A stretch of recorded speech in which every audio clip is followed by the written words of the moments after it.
Hello everyone. The world, it seems, has converged in New Delhi for the India AI Impact Summit. The brightest, the greatest of our times are all here, and someone who's extremely bullish on the India AI story is the Qualcomm President and CEO, Cristiano Amon. He's right here with us. Cristiano, Strategic AI Venture Fund announced. Besides that, multiple other announcements you have made. How has your India visit been so far? It's been great. First of all, thank you for having me here. I'm happy to talk to you. It's been great. I'm encouraged. I'm energized. I feel that it's an incredible opportunity.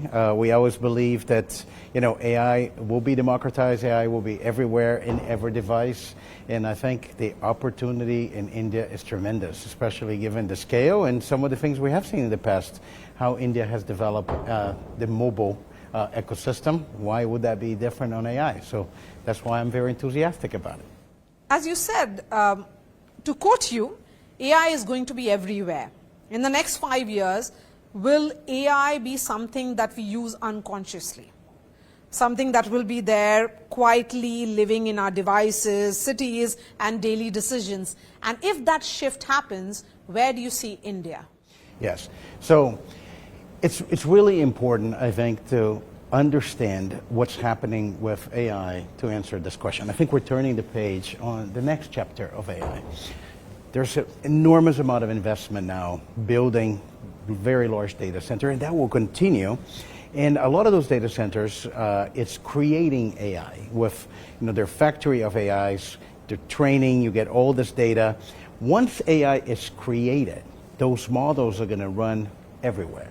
And it's going to be how we're going to be thinking about computers in the future. It's going to be what our computers are going to run, and the computers that we have today, like your smartphone, your PC, the computer that is now your car, and the new type of computers, which are new kind of devices that will connect us to agents. And as AI now, it's a software that understands what we say, what we hear, what we write, what we see. We're going to be interacting with those agents in a very natural way. And I think exactly as you pointed out, it's going to be everywhere. It's going to be all around us. It's going to be part of our daily lives. And whatever we'd experience with our smartphones, which are our most inseparable device, this is going to be much bigger with AI. Okay, so does that finally lead to democratization of AI? Democratization of AI, and also AI as a tool will democratize knowledge, will democratize, access to information, will democratize, training. Is going to be ongoing education for all of us, and much more. So if we are looking at any breakthrough or defining AI device, what will you be predicting? And will that be coming from New Delhi, some part of India, back of beyond of India, or from Silicon Valley? Yes. Look, it's a great topic of conversation. So I'm going to answer the first part of your question. I have been very bullish that while our phones are not going to go anywhere, and our phones are going to get upgraded to AI phones, and we're going to see agents, and many of the apps are going to get replaced with agents, there will be new devices. And the one that I'm being very bullish on is smart glasses. Because the smart glasses is very close to our senses, to our eyes, to our mouth, to our ears. So it can, with microphones, can capture what we say, what we hear, what we see. And we're very exciting. Right now, we have a number of projects here in India with companies building smart glasses enabled by AI, including multiple agents, including the India sovereign agent. And the second part of your question is, where is this going to come from? It's going to come from Silicon Valley. It's going to come from India. See, what is unique about agents is they have to be very contextual aware and personalized. Maybe an agent that I'm going to use is going to be different than the agent you use. Because over time, it's going to be relevant to me. It's going to get fine-tuned and trained on the things that I do.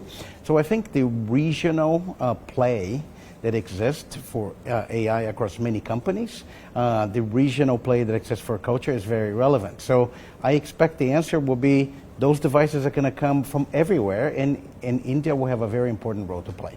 So those devices will be perhaps regional specific or region specific. Well, I think you should be thinking about the device in itself, what are the companies, then the device manufacturer, and then the models, and then the applications. And it's going to be a mix. I think, like, for example, in your phone today, you have global apps, and you have India apps and content, and I think it's going to be like that. And but I do believe that the combination of the AI direction plus the electronics manufacturing ecosystem that is now gaining a scale in India, you're going to see not only from a model, from a services, but also from an actual hardware itself. I think you're going to see that happening in India. Your predictions are absolutely fascinating, Cristiano. In an edge AI world, who controls intelligence? So when you think about the edge, and the reason we're very interested about that, because we make the chips where the people are, where the things are, where the machines are, where the car are. And even though we're going to the data center, but we make chips for all of those different things. And you know, there's all of this conversation about control, but really what is happening is you're going to create models. Those models are going to be working with the data that is going to happen on those devices. There's going to be some that are going to be language, some is going to be physical AI, like you train a machine on sensor data, like a robot which is trained on our physical world. And it's actually going to be, you know, controlled by the applications that you're going to use those models for. I look at this as going to be, I think, no different than what we have seen with the capability of smartphones, with PCs. You're going to have a very, very powerful software, you're going to have data, and you're going to apply this to many different applications. One that I'm very bullish about is industrial. We often talk about consumers, we talk about language models. You know, when we go in, we ask a question and get a response. But the industrial application, manufacturing, the warehousing, the energy sector, all of those, you can have now AI operating with the industrial data, and the industrial enterprises are going to make decisions again on how to, you know, apply those systems. You know, since in India, Qualcomm is pushing into AI inference for data centers from 2027, what's driving this shift? Look, it's very interesting for you to look at the evolution of AI. Right now, you see significant amount of energy, and I mean energy literally, not only power energy, energy of companies to try to see this right here, to try to create in front of me. to try to create, I think, some of the world's most capable AI. But once that is created, that's going to go into production. And production means inference. You created AI, you're going to put it to work. And that's going to happen everywhere. And this is where AI, inference is where AI actually gets scale. You're designing AI for inference. That's really the outcome. And once that happens, another thing will come into the picture. Companies will have to compete. You know, you're starting to see, you know, already the beginning of competition in AI. Like you start to see the competition between companies. And when you start to compete, then it's going to be how efficient can you generate tokens? Like what is the total cost of ownership of your, you know, system that you're building, whether it's a data center or the edge, because you're going to sell that AI and somebody's going to pay for it, and you're going to have competitors. That's where Qualcomm come into play. Our DNA come from the phone market.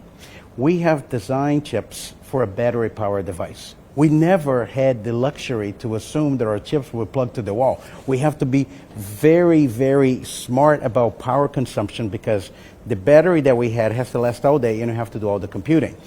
That DNA create very power-efficient systems for inference, especially for the next cycle of the data center and AI, and I'm very encouraged about that. We'll get to green AI in just a bit, since you've talked about energy. You know, you have compared compute to perhaps what is being seen as a foundational resource for AI. Is compute then becoming the new oil? I always believe when you think about AI systems, data is very important. And I think, yes, compute is important, energy is important. You're always going to need more compute. By the way, in the history of our company doing semiconductors, I never heard anybody said, I got enough compute, I don't need any more. I think compute is always going to continue to increase.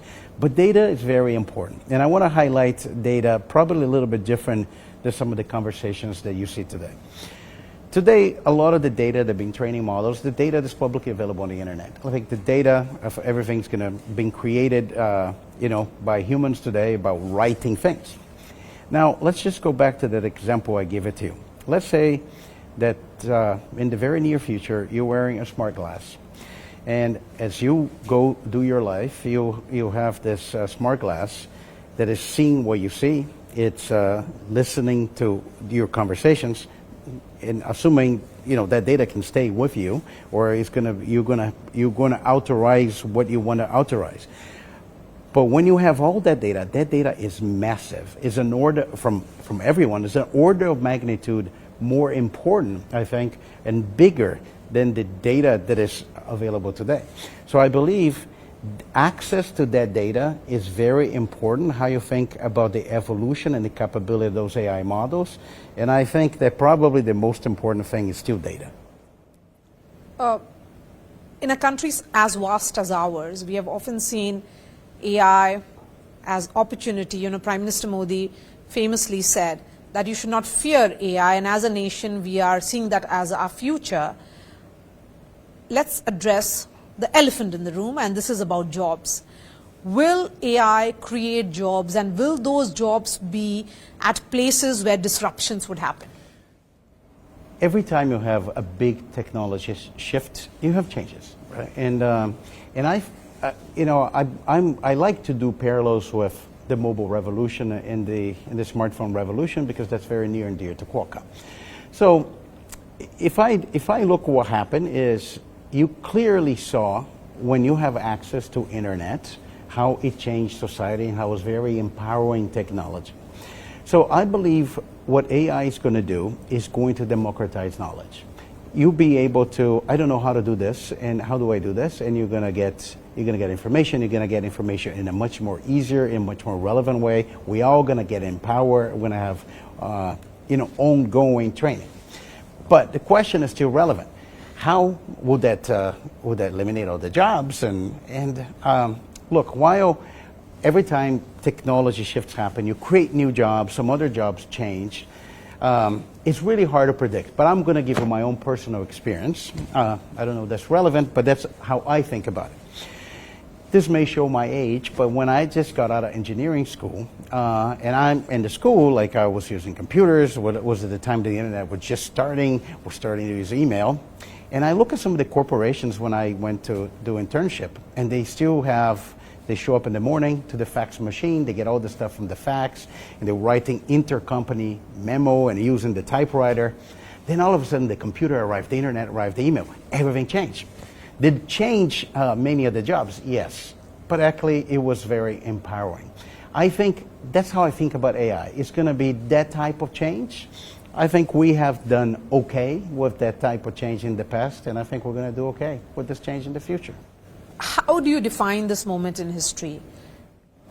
Look, I believe that it's going to be very, very disruptive, but it's going to be a whole new era, I think, for technology. And it's not just unique to some of the things you see today. It's going to be some of the things you're going to see tomorrow. As an example, we're working on the next generation of wireless communications, 6G.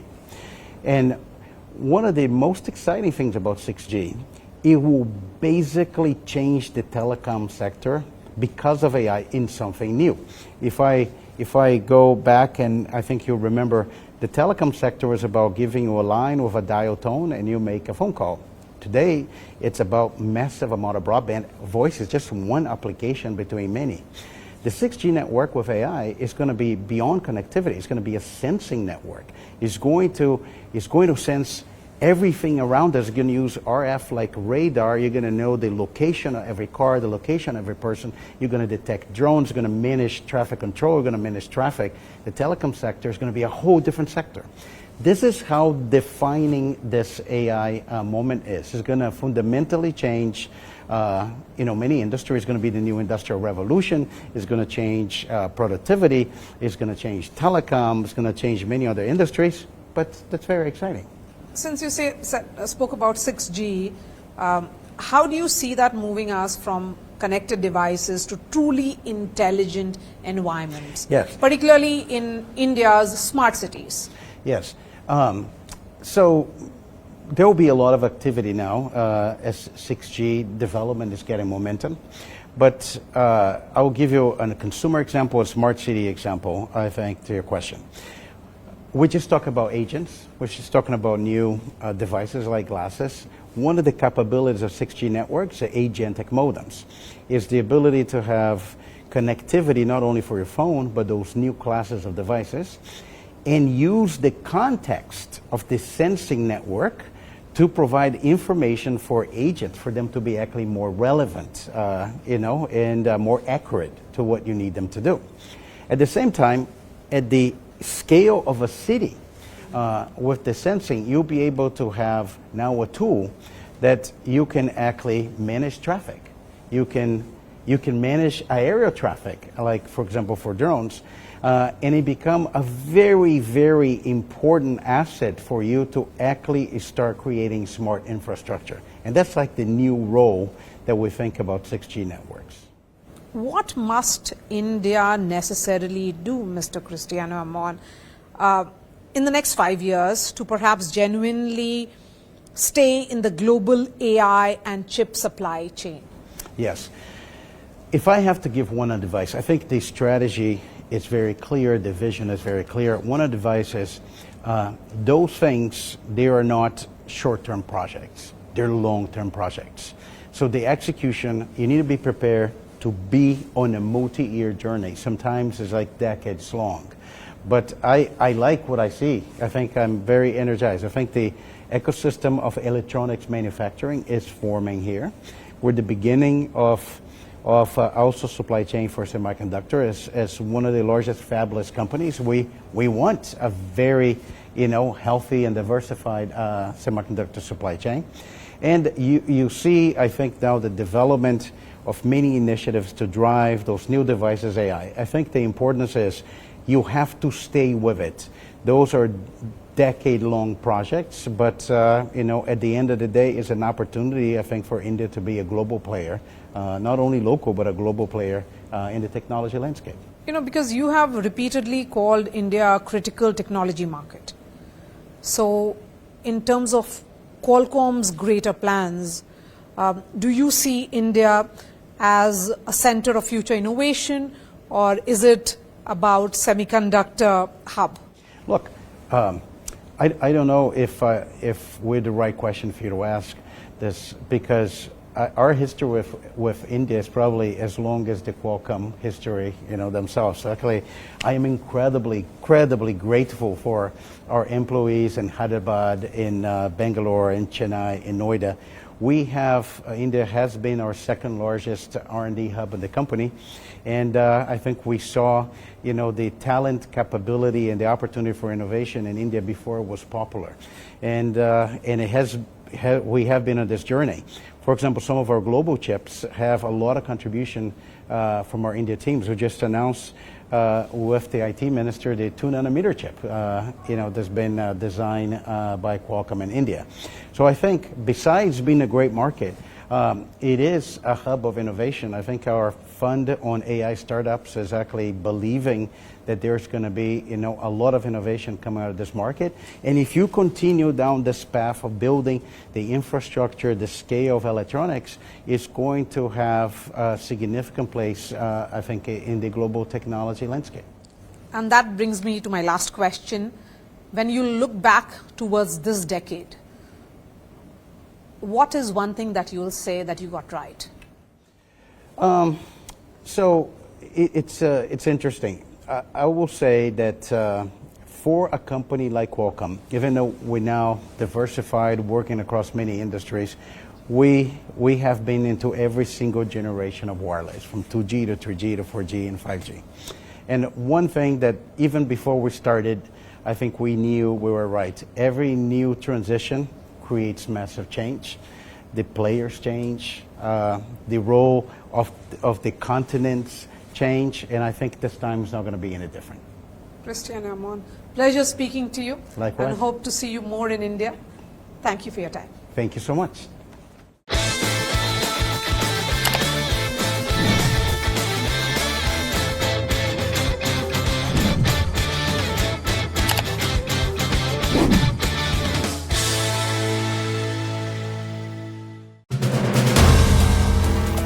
If you like the video, do like, comment, share and subscribe.